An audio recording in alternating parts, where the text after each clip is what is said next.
इससे पहले श्रद्धा का हत्याकांड आफ्ताब ने किया था और अब निक्की का हत्याकांड साहिल ने किया। आखिर ये क्या चल रहा है देश में, देश के अंदर? क्या त्रिपुरा में भारतीय जनता पार्टी फिर से कंटिन्यू करेगी? पाकिस्तान की स्थिति दिन प्रतिदिन इतना क्रिटिकल क्यों होती जा रही है? नमस्कार, मैं उज्जवल सिंह आपका स्वागत करता हूँ। पहले श्रद्धा का हत्याकांड आपने सुना ही होगा। आफ्ताब जो कि दिल्ली का रहने वाला था और श्रद्धा जो उसकी प्रेमिका थी वो उनकी हत्या कर दिया और उस बॉडी को 35 टुकड़े में काट कर वो फ्रीज में रख दिया और हर एक दिन एक एक टुकड़ा हर एक जगह अलग अलग जगह फेंकता जाता था रात को। खैर पुलिस उसको गिरफ्तार कर लिया है और वो अभी जेल में है, जिससे कोई फायदा नहीं होने वाला है। हम तो कहते हैं बाहर ही निकाल दो, इससे अच्छा है। नहीं नहीं, आप बताइए, एक जो किसी का मर्डर कर देता है, जो किसी का हत्या कर देता है और उस बॉडी को 35 टुकड़े में काट कर फ्रिज में रख देता है और हर एक टुकड़े को एक एक दिन फेंकता है, उस जैसे लोगों को फांसी की सजा नहीं होनी चाहिए तो फिर किसे फांसी की सजा होनी चाहिए? खैर बात यहीं तक नहीं है। ये तो श्रद्धा का बारे में बताया और हाल ही में कल परसों जो घटना हुई उसके बारे में मैं बता रहा हूँ आपको। निक्की हत्याकांड जो कि दिल्ली में ही हुआ। साहिल, उसका प्रेमी था साहिल, जिसका उसी दिन शादी था और वो निक्की के साथ था और उसको घर जाना था, लेकिन निक्की ने उसे रोका और गुस्से में आकर वो केबल का तार से उसकी गला को टाइट करके उसको हत्या कर दी और हत्या करने के बाद सेम उसको भी फ्रिज में रख दिया गया। इससे क्या पता चलता है? फिर वहां की पुलिस ने उसे गिरफ्तार कर लिया। क्या फायदा? यहाँ की कानून व्यवस्था क्या सबूत जुटाने में लगी हुई है? साफ क्लियर है कि साहिल ने ही हत्या किया है या आफ्ताब ने ही हत्या किया है।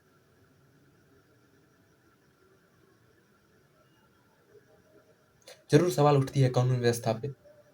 अगर इस तरह के कानून होते हैं, अगर आफ्ताब को फांसी नहीं मिलती है तो इस तरह की घटना होती रहेगी, कोई बड़ी बात नहीं है। पहले आफ्ताब का हुआ, फिर साहिल का हुआ।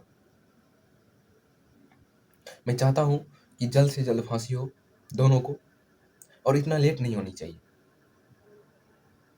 क्योंकि एक परिवार जो कि जिन्होंने अपनी बेटी को खोया, जिन्होंने अपनी बहन को खोया है, उसकी उसको आप कुछ दे नहीं सकते, तो उसको आप इससे संतुष्टि मिलेगी जब उसके बेटी की दोषी को, इसके बहन के दोषी को सजा मिले, एक अच्छा सजा जिसके वो लायक हो।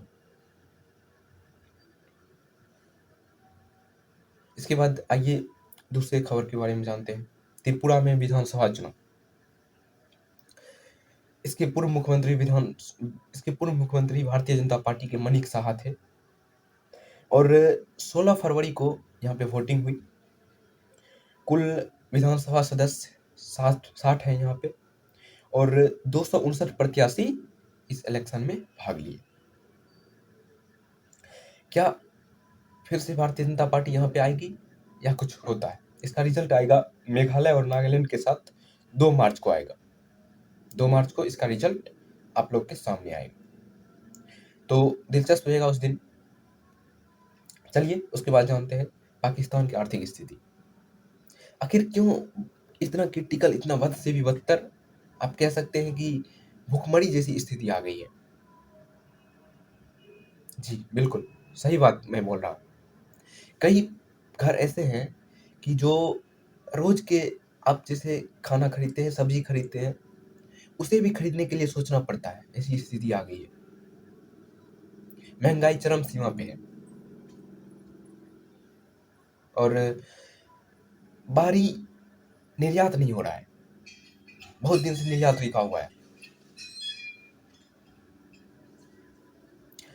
और दूसरी बात कि कर्ज पे कर्ज ले रहे हैं, उससे और ज्यादा स्थिति और नाजुक होती जा रही है। वहाँ के मुख्यमंत्री शहबाज शरीफ जो कि कई देशों से गुहार लगा है उनकी मदद करने को। देखिए, उसके बाद इस हफ्ते ब्लैक डे मनाया गया, जो कि 14 फरवरी को मनाया गया। और उसी दिन पुलवामा हमला हुआ था, उसमें कई वीर शहीद हो गए थे, कई वीर शहीद हुए थे।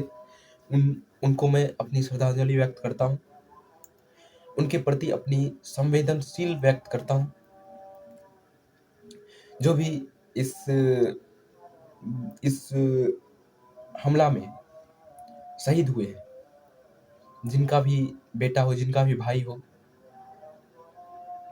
उनके प्रति इस इस आर्मी के प्रति, इस जवान के प्रति मैं अपनी संवेदनशील व्यक्त करता हूँ। और जिनकी वजह से पूरा देश आज सुरक्षित रहता है और वो अपनी जान देने के लिए पूरे दिन तैयार रहता है। ऐसी आर्मी को मैं सैल्यूट करता हूँ। उसके बाद एकनाथ शिंदे को शिवसेना का पार्टी दे दिया गया। अब शिवसेना पार्टी जो है वो एकनाथ शिंदे का है। बहुत दिन से इसमें चल रहा था, विवाद चल रहा था कि उद्धव ठाकरे का हो सकता है या एकनाथ शिंदे का, लेकिन परसों ये तय कर दिया गया, ये क्लियर कर दिया गया कि ये अब एकनाथ शिंदे का है। इससे ये कोई खास नहीं है, आपके बारे में मैं आपको बता दिया उसके बारे में। चलिए, और अंत में मैं उसी बात को फिर से एक बार और बताना चाहूंगा कि चाहे वो निक्की हत्याकांड हो या श्रद्धा का हत्याकांड हो, इससे यही सीख मिलता है, खासकर मैं लड़कियों की बात कर रहा हूँ, इससे यही सीख मिलता है कि अगर आपको बाहर पढ़ने के लिए भेजा गया है तो आप पढ़िए, क्योंकि माँ बाप आप पे विश्वास करके बाहर भेजे हैं पढ़ने के लिए। वो कितना मेहनत से कमाते हैं और आपको रुपया भेजते हैं, लेकिन आप वहाँ ये सब करते हैं और बाद में ऐसा कुछ हो जाता है कि वो पिता का कितना दर्द होता होगा, ये बात आप नहीं समझ सकते। शायद अगर आप समझ सकते हैं तो ऐसा मत कीजिए, कभी भी ऐसा मत कीजिए। अभी ऐसा मामला लगातार होता जा रहा है, आप भी इससे सतर्क रहिए। मैं चाहता हूँ, मैं इतना ही आपसे कहता हूँ, अगर आपके प्रति इतना आपके मेहनत कर रहे हैं आपके पापा, आपके मम्मी, जो आपको भेज रहे हैं इतना रुपया, आपको बाहर भेजे हैं पढ़ने के लिए, उनकी कुछ उम्मीदें हैं, उनके कुछ सपने हैं, आप उन्हें पूरा कीजिए, ना कि इन सब लफड़ों में पड़िए। और जो लोग पढ़ाई करते हैं उसकी तो कोई उसके लिए मैं नहीं बोल रहा हूँ। और जो भी लोग इस तरह के चीज़ों में इन्वॉल्व हैं, उनसे मैं बता रहा हूँ। तो अभी आपका पढ़ने का उम्र है, आपको बाहर भेजा गया है पढ़ने के लिए, तो आप सिर्फ पढ़ें, अपना पढ़ाई पे ध्यान दें, अपनी पढ़ाई पे फोकस करें और अपने माँ बाप को खुश रखें। ऐसी कोई काम नहीं करे जिससे उनको दुखी हो। इसी के साथ आज की इस हफ्ते की सभी जो इम्पोर्टेंट न्यूज़ थी मैंने आपको बताया और अब समाप्त होती है। मैं फालतू की न्यूज़ आपको नहीं देता हूँ, जो भी